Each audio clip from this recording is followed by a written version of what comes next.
He read the will like a weather report, flat, cold, inevitable. Then he looked me in the eyes and said, "You were never my son." The room felt smaller after that. The air itself seemed to fold in on me, heavy and slow, like the world had paused to watch my humiliation. My father, or the man I had spent 22 years calling that, turned away as if my presence had already expired. The funeral was that morning. The grass was still wet from the rain, the kind that lingers after tragedy just to make sure you remember it. My mother's grave was barely covered when the lawyer handed my father a manila folder. He didn't wait a day, not even an hour. He called me to the house like it was a business meeting. The oak table was polished, the bourbon glass full, and next to it sat his new wife, Emily's mother, wearing black but smiling like she'd won a prize. The lawyer's pen clicked, the document rustled, and the words that split my world were spoken without ceremony. Everything to Emily. He didn't even glance at me. Just turned the page, signed, and said, "It's cleaner this way." Cleaner. As if love were clutter. I felt the heat rise in my chest, but I didn't flinch. If he wanted a show, he wouldn't get it. Instead, I reached into my bag and slid a small white box across the table.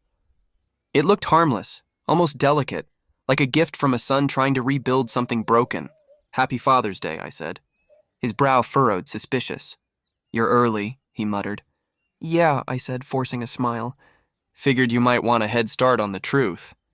The lawyer looked confused, but my father understood instantly. His jaw tightened, his fingers wrapped around the pen as if it could protect him. He didn't even touch the box. Just shoved it back so hard it hit the water glass. The glass tipped, spilled across the will, and spread the ink into gray veins across the page. His lawyer lunged forward with a napkin, dabbing the mess like he could erase the evidence of what just happened, like paper towels could fix a bloodline. My father didn't apologize. He never did. "You're not going to get a penny out of me," he said, rising from his chair. "You never did earn it." Emily's mother smirked, her eyes sliding toward me like I was a stain on her carpet. I wanted to scream. Instead, I stood, nodded once, and walked out. I left the box on the table. A neat little trap. That night, the house glowed from every window, the picture of suburban perfection. Porch light steady, lawn trimmed, wind chimes singing like nothing was wrong. I parked across the street in my car, half hidden by the hydrangeas my mother used to prune every Sunday. Through the thin curtains, I saw him on the porch, bourbon in hand, talking to the neighbors about the will as if it were weather, too. As if betrayal were just another forecast, midnight came. The sprinklers clicked on, washing over the lawn with mechanical precision. That's when I saw the light flicker in his office window upstairs. His silhouette moved slowly behind the blinds, deliberate, cautious. A few minutes later, he opened the box. I saw him take the tube, fill it, seal it. He peeled off the barcode and placed it on a different envelope. My breath caught. He was submitting his own sample, but he wasn't sending it to my account. He was hiding it, destroying it. He thought he could rewrite biology with deception and a postage label, but he didn't know that I'd already registered the kit online, locked under my email, my name, my DNA. I'd built the entire trail myself, encrypted and backed up in 3 places. His cover-up would only dig him deeper. The tube he sent would come back with results he couldn't fake. I stayed there until the light went out. The suburban quiet crept in again, sprinklers off, crickets loud, air thick with that false peace neighborhoods wear after midnight. I went home trying to sleep, but every sound felt amplified. The fridge hum, the faucet drip, my heartbeat echoing like a countdown. Somewhere between exhaustion and rage, I realized what he'd done all my life. Rewritten truths, erased evidence, gaslit history until I couldn't tell which memories were real. At 3 a.m., the universe shifted. A single sound, ping. A notification from the DNA testing site. His phone, downstairs in the kitchen, buzzed once. He didn't hear it. But I did. The screen lit up in the dark like a confession. Sample received. Results in 3 to 5 days. I stared at that glow until it dimmed. My reflection flickered on the screen, pale and trembling, a ghost haunting the lie that raised him. I should have felt vindicated, but instead I felt hollow, because part of me still wanted him to be my father. Part of me still believed the man who taught me to ride a bike, who grilled burgers every 4th of July, who tucked me in the night Mom had surgery. But that man had vanished, replaced by someone who measured love in legal clauses. Outside, dawn crept in slow, gray, merciless, the kind of light that doesn't forgive. I sat at the kitchen counter, staring at the phone, waiting for the day to start, waiting for him to come downstairs and pretend nothing happened. He'd pour his coffee, scroll the news, kiss his wife's cheek, and head to work like always. The neighbors would wave. The mailman would smile. The world would go on, perfect, polished, and poisoned underneath. But the truth was already on its way. A package traveling through sterile labs and humming machines, carrying a history no one could rewrite. Somewhere in that sealed tube was the proof that blood wasn't loyalty, and that the man who denied me was about to learn that denial doesn't stop consequences. I didn't know it yet, but that little white box, the one he shoved back in disgust, would burn down everything he'd ever built. The lawn, the family name, the perfect illusion of control. It was just a spit tube to him, a cheap test, an insult. But to me, it was justice in a bottle, a silent rebellion mailed first class. And in that still, quiet kitchen with the notification light blinking in the dark, I realized something terrifying. This wasn't the end of my father's story. It was only the beginning of mine. The email arrived on a quiet Thursday morning, the kind of morning that pretends nothing bad ever happens. Sunlight streamed through my blinds, slicing the room into perfect stripes, neat, harmless, suburban. I was half asleep when I saw the notification, "Your DNA results are ready." My heart stopped. For a full minute, I couldn't move. Then I clicked. The screen loaded, a slow digital drum roll. The first line hit like a bullet. Parent-child probability, 0.0%. I read it again, thinking maybe the system glitched. 0, as in nothing. No connection. The man who raised me, who grounded me, who beat me once for denting his car wasn't my father. The next line burned brighter, a new match flashing red like a siren. Close family match, 99.8%. Raymond Cole Ray, my uncle. My father's older brother. His business partner.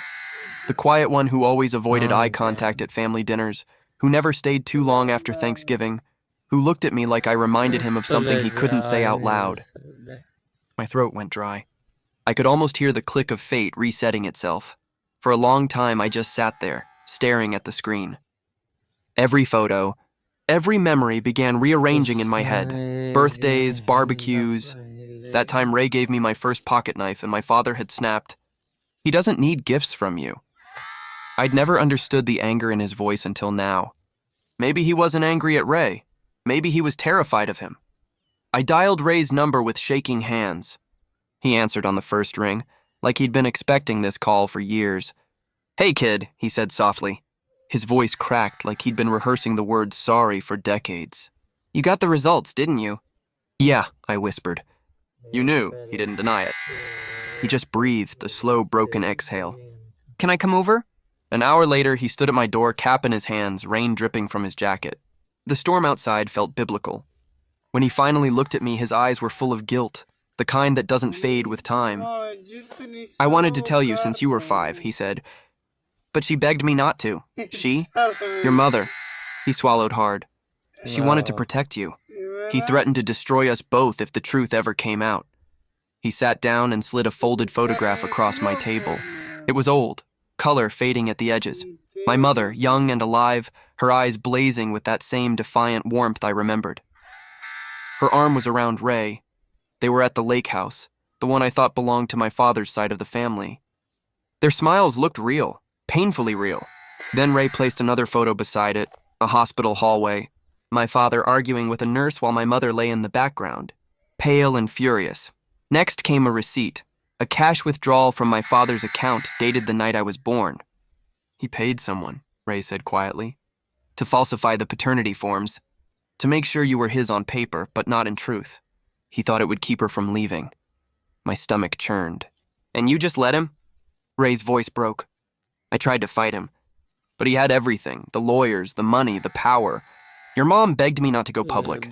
She said you needed stability more than the truth. But I've lived with that decision every day since." Outside, thunder cracked. The rain sounded like applause for the end of a family. Before I could respond, my phone buzzed. A message from my father. "Come home now." My pulse spiked. "He knows," I whispered. Ray's face went pale. "Don't go alone." But I went. The street was slick and silent when I arrived. His house, my childhood home, looked different now, sinister under the porch light. The front door was open, creaking slightly. I hesitated before stepping inside. The smell of bourbon hit me first, sharp and sour. He was sitting in the dark living room, the glow of the TV flickering over his face. Static hissed like angry ghosts. "Close the door," he said, his voice low, heavy with something I'd never heard before. Fear. I obeyed. "Delete the results," he said without looking at me. "Or I'll erase you for real." I almost laughed. "Erase me? You already did." He turned, his face flushed and shaking. "You have no idea what you're doing." "You'll ruin everything. The company, the trust, the name. The name?" I spat. "You mean the name you stole?" He stood, but I didn't back down. For the first time, I wasn't a scared kid. I was his reckoning. "You think you can blackmail me?" he said, voice trembling with rage. "I'm not blackmailing you," I said, pulling a small flash drive from my pocket. "I'm giving you a chance to confess before someone else makes you." He hesitated. "What's on that?" "Everything," I said. "The withdrawal records, the nurse testimony, the DNA match, and a video." His eyes widened. "What video?" "You'll see." I placed the flash drive on the coffee table between us. The TV static reflected off the metal like a spark waiting for fuel. "Play it," I said. "Or the DA will." For a moment, he just stared at it, as if the tiny device might bite him. Then he reached for the laptop, his hand trembling. The screen glowed white as he clicked the file. The video loaded, grainy, time-stamped 22 years ago. His face filled the frame, younger, colder, handing an envelope to a doctor. "Make sure the paperwork says he's not mine," he said on the recording. His glass slipped from his hand, shattering across the floor. The sound was deafening. He looked at me, eyes wide, breath ragged. "Where did you get that?" I didn't answer. I didn't have to. The truth had already detonated, and in that flickering light, surrounded by the ruins of his own lies, he finally understood. The son he tried to erase was now the one rewriting the story. The sound of the recording filled the room like static from another life. The video was old, time-stamped in the corner, 22 years earlier. The image flickered, grainy but unmistakable. My father sat in an empty clinic office, younger, sharper, his hair still full and his arrogance already fully grown. The camera caught the moment his lips moved, slow and deliberate, as he handed an envelope across the desk to a doctor. "Make sure the paperwork says he's not mine," he said. The words sliced through the air like a blade, echoing in that dark living room where we now stood face to face. For a second, he didn't breathe. His jaw clenched. His eyes darted to the laptop, then to me, then back again, a predator calculating whether to attack or to run. And then he lunged. His hand crashed against the keyboard, snapping the laptop shut, but I was faster. I stepped back, clutching the flash drive tight. "I made copies," I said, my voice steady despite the tremor in my chest. "So did Ray." He froze, breathing hard, rage pulsing in his temples. "You think you're clever?" he hissed. "You think you can destroy me with this?" His words came out broken, almost pleading beneath the venom. I stared at him. "Destroy you? No, I'm just showing people who you really are." He laughed then, a short, bitter sound that filled the silence like smoke. "You're a mistake carved into my life," he said. A parasite feeding on the last thing I built, but he didn't know what I already had. He didn't know that a week earlier I had tracked down his former paralegal, a woman who'd worked for him for 15 years before he fired her without warning. She had mailed me a sealed envelope. Inside was a scanned memo, typed and signed, dated the year after I was born. The title read, "Strategic Disinheritance Protocol, Paternity Contingency." My mother's shaky signature appeared at the bottom, her pen strokes uneven like someone forced her hand. Below it was a line in my father's handwriting, "Attach NDA." That single document told the whole story. He'd planned this from the start. I wasn't an accident to him. I was a problem he'd been preparing to erase since the day I arrived. I decided to go nuclear. If he wanted to play legacy, I'd play law. The next morning, I filed a petition in probate court, contesting his will under equitable estoppel. For 22 years, he'd claimed me as his son. On taxes, on health insurance, on every family photo that hung in the house. He couldn't suddenly disown me when it no longer suited his finances. In this county, with that video and that memo, the law would be on my side. The fallout came faster than I expected. Word spread like wildfire through the neighborhood, the perfect suburban paradise that thrived on gossip and HOA newsletters. Within days, the group chat exploded. People I'd known since childhood whispered about the DNA scandal. His new wife stopped showing up at brunches. Emily, the golden stepdaughter, deleted her Instagram for a week after someone commented, "Guess Daddy picked the wrong heir." The company he co-owned with Ray took the first real hit. Clients began pausing contracts. A few even requested audits. The illusion of respectability, his greatest weapon, was cracking in real time.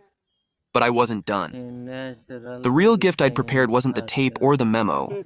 It was the interview I recorded with Ray. He told me everything. The night at the lake house, the arguments, the threats, the cash withdrawals. I gathered receipts, timestamps, property records, and most importantly, a transfer deed. It was for the lake house my mother loved, the one where she used to paint on the porch during summers, her scarf fluttering in the breeze. My father had secretly transferred it into a dummy corporation 3 months before she died. Fraudulent conveyance, a legal term for theft wrapped in paperwork. Counties don't smile on magic tricks that make trusts vanish, especially not when the dying owner never signed a single page. The court date was set for late spring. The news of the case hit local media under a headline so sharp it made me laugh. Prominent businessman accused of defrauding his own family. For once, his name was the punchline. The morning of the hearing, the courthouse smelled of rain and dust, that heavy, humid stillness before something breaks. I stood in the hallway, my lawyer flipping through a stack of exhibits while my father paced nearby, pretending to take calls that never came. When he saw me, his expression curdled into something between fury and fear. He approached slowly, his shoes clicking on the tile. "Last warning," he muttered, his voice low enough that only I could hear. "Walk away before this destroys you too." I looked him straight in the eyes. "You already did that," I said. "This time I'm just finishing it." For the first time, he didn't have a comeback. The silence between us stretched like a fault line. He turned away, his reflection trembling in the glass of the courtroom door. When they called our case, I stepped forward first. My hands didn't shake. The truth was no longer something I feared. It was something I'd weaponized.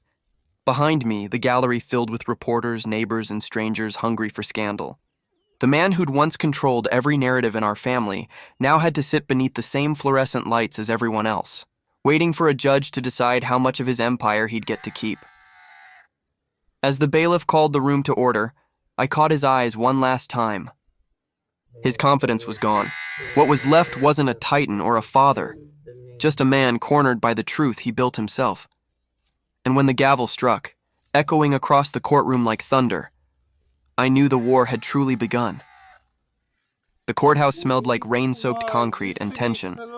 Cameras lined the steps outside, their red lights blinking like eyes that never blinked. Reporters whispered into microphones, their voices weaving through the drizzle. Local businessman faces paternity and fraud allegations in family scandal. My father's name echoed from one screen to another, bouncing off the marble walls as I walked in. Every click of a camera shutter sounded like another piece of our family history breaking. I had seen him on magazine covers before, Cole Landscaping, Suburbia's king of lawns.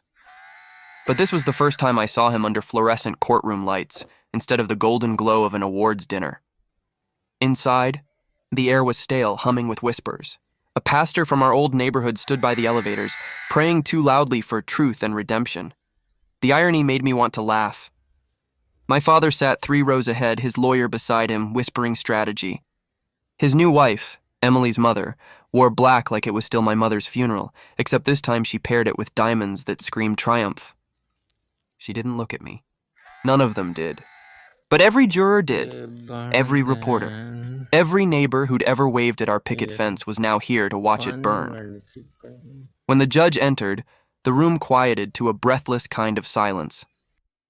He flipped through the case file, thick with exhibits and evidence, and then pressed play on the video, the tape. My father's younger face filled the projection screen again, grainy but damning.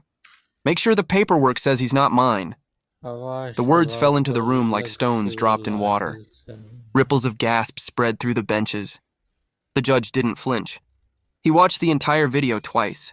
Then he looked at my father, The man who had built a company, a reputation, and a facade so polished it reflected sunlight even on cloudy days. My father's lawyer tried to fight back, but her voice trembled under the weight of the evidence. "Your Honor," she said, "this is a misunderstanding, a decades-old conversation taken out of context." "Context?" My attorney cut in. "He falsified a birth record and diverted trust assets while his wife was dying." "I think the context is clear." The judge nodded slowly. "Proceed." Then it was Ray's turn. "My uncle, my biological father." He walked to the stand like a man walking to his own execution. Shoulders tight, hands shaking just enough to show he wasn't ready for this kind of spotlight. I expected him to crack, but he didn't. Not until the last line. "I am his biological father," he said firmly, pointing to me. The room froze.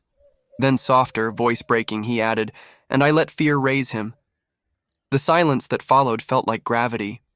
A juror pressed her hand to her chest. My father looked down at the table, gripping his pen like it could hold his world together. For a brief second, I saw something in his face. Not regret, but something close to loss. Then his hand went to his chest again. At first, I thought it was another performance, the great manipulator staging one more act of pity.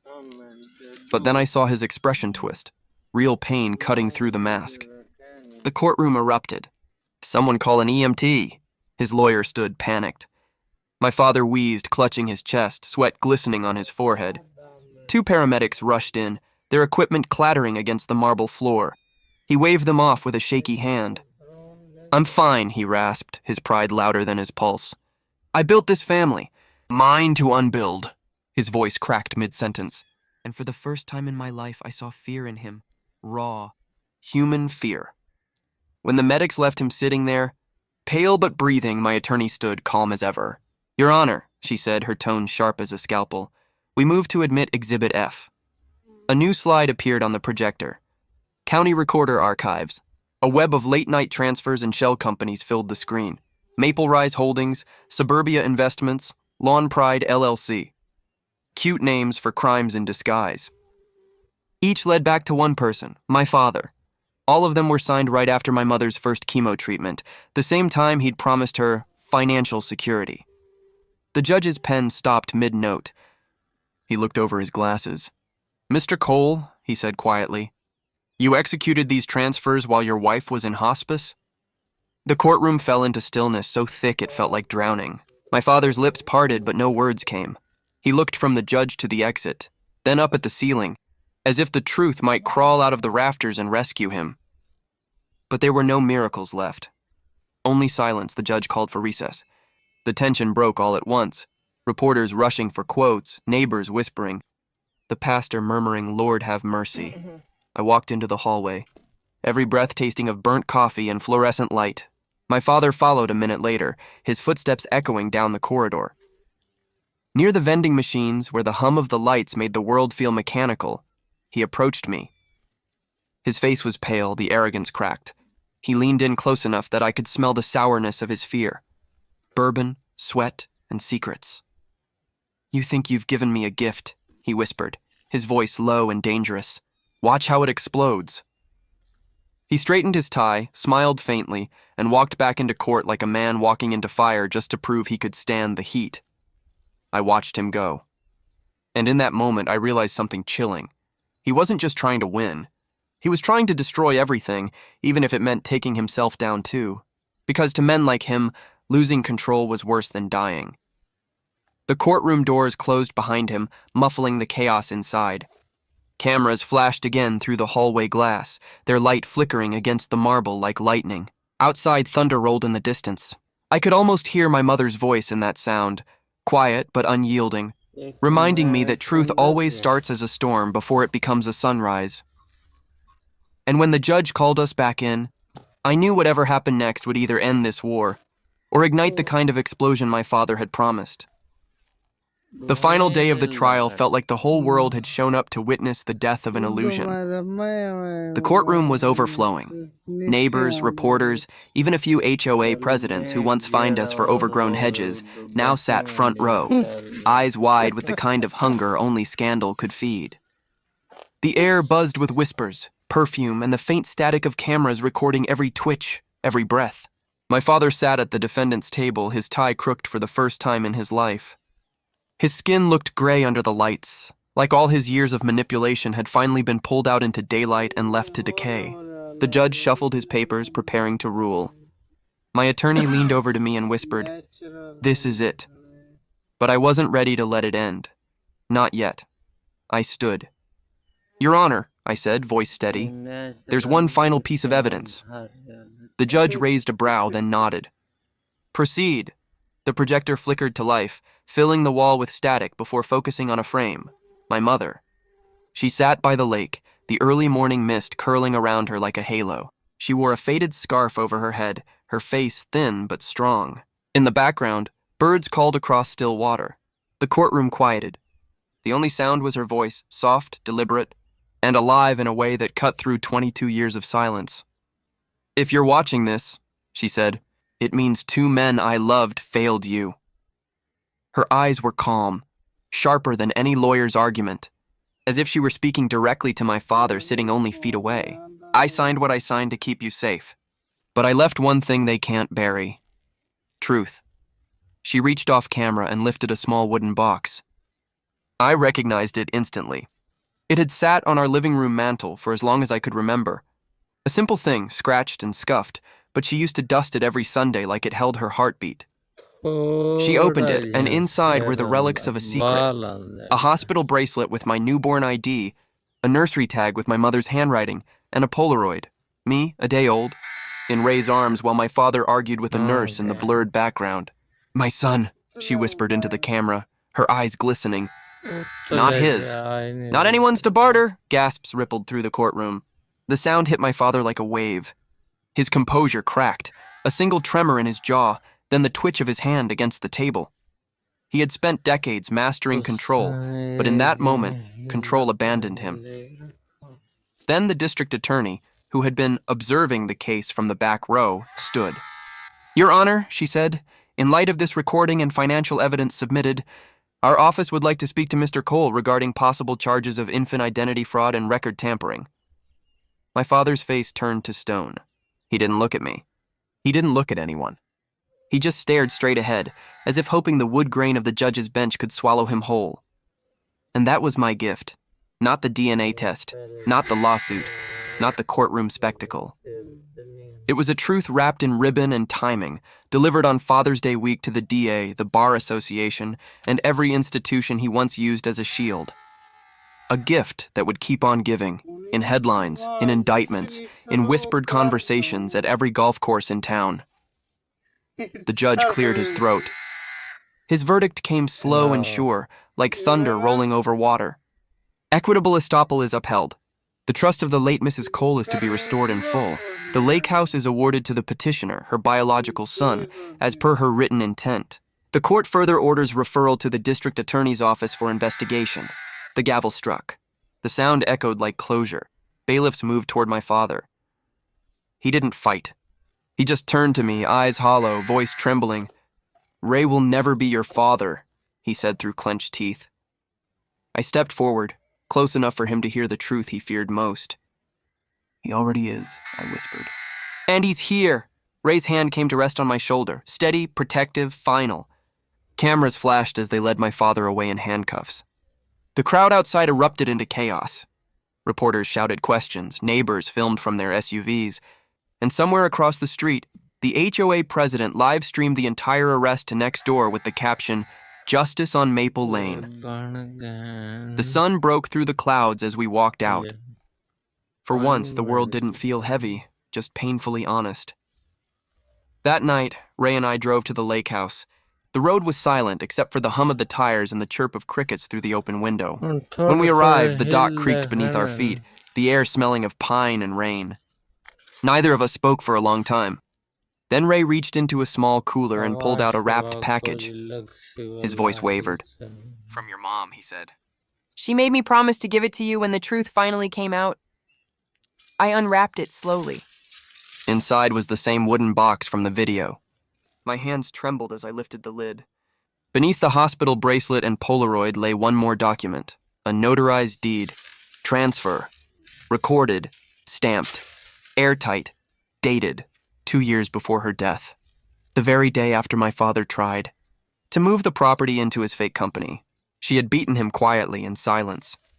Written in her firm, elegant handwriting were the words, "To my child, no matter who denies it." I laughed and cried all at once. The sound broke the night open.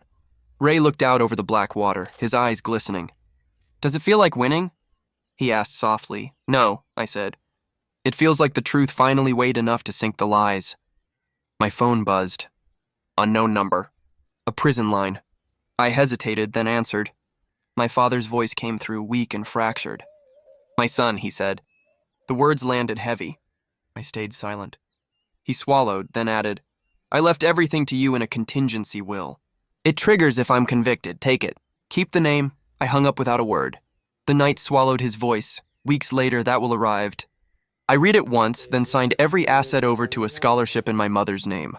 Every account, every boat, every dollar earned by deceit, gone. The foundation's motto would be hers. Truth grows where lies rot. People said it was cruel. But in a suburb built on manicured lawns and perfect appearances, the cruelest gift you can give a man like my father is the one thing he can never control. A mirror.